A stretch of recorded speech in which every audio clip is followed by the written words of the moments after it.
మన జన్మభూమి బంగారు భూమి, పాడి పంటలతో పసిడి రాసులతో కళకళలాడే జనని మన జన్మభూమి, మన జన్మభూమి.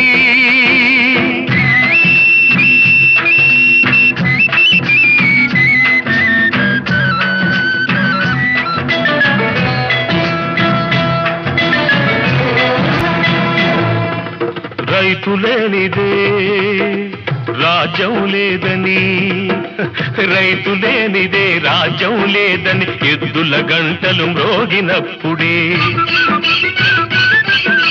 నీలాకాశం నుదిటిన తిలకం నిండుగా దిద్దుకుంటుంది. రైతు పాదమే రామ పాదమని